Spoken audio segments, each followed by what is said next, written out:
concussion?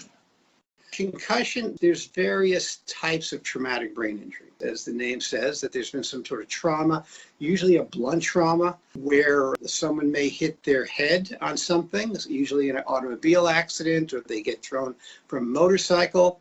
And so their head hits something and the brain starts actually inside of the skull. We have the type that is called a crush injury. This is if someone hit you over the head with something. You're at a construction site and a 2x4 falls from 25 feet and hits you on the head.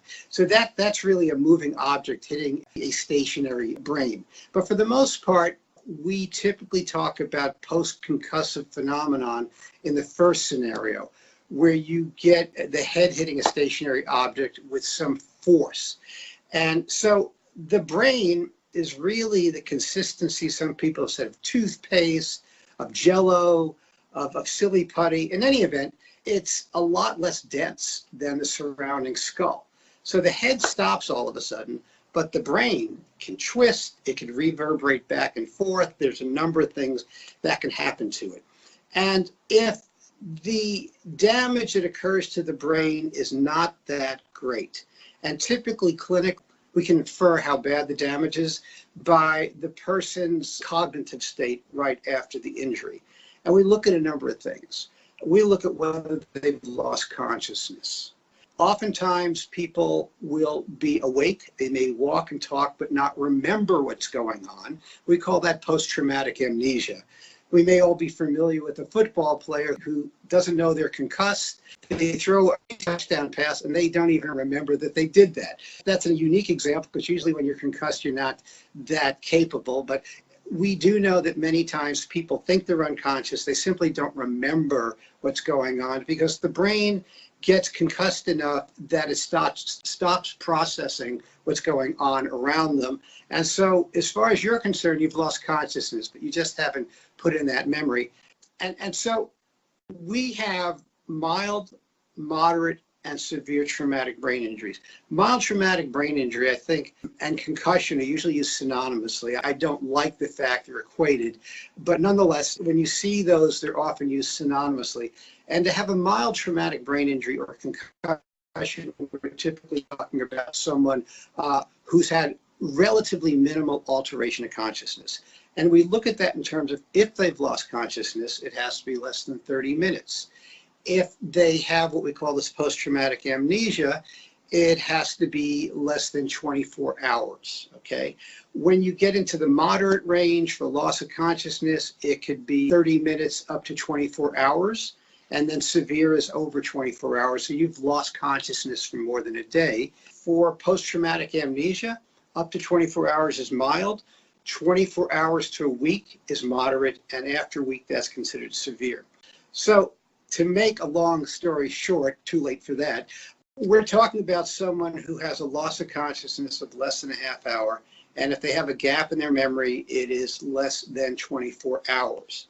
Well, Arnie, why do they call it a mild traumatic brain injury when some people after a mild traumatic brain injury can have problems that are pretty serious and interfere with their functioning and are long lasting? So why do they say mild? It may be a question of degree.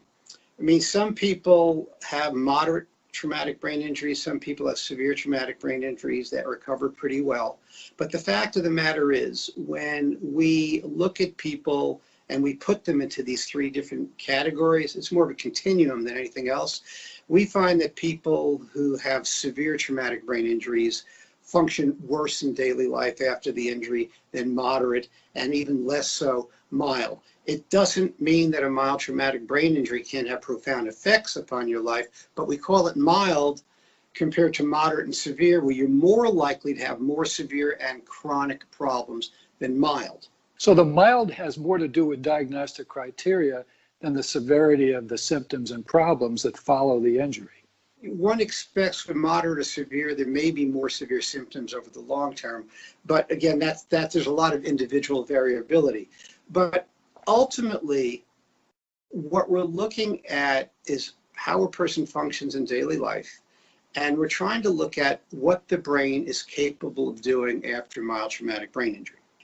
If, in fact, their daily life makes demands of those regions of the brain then they're going to have some real problems. So I like to say that two different people with the same exact injury, but have different demands or circumstances in daily life, will have a different degree of disability. So you have someone who's had a concussion, but they're a guy or a woman who works on an assembly line, and they do a repetitive, relatively non-cognitive task all day. They come home, they watch sitcoms. They basically they don't have a lot of intellectual type of interests. They're different types of interests.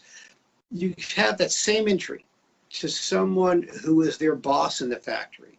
And this is a person who is managing 1,000 people. He has a number of executives under him or her, comes home and has a very intellectually, culturally based life. This person has a mild cognitive problem.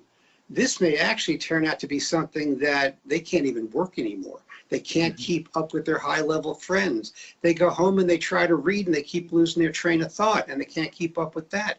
They have mild irritability and all of a sudden they're losing their temper. This could create a rather grave disability. It completely upends their lifestyle, whereas in the first case, the demands are less in life.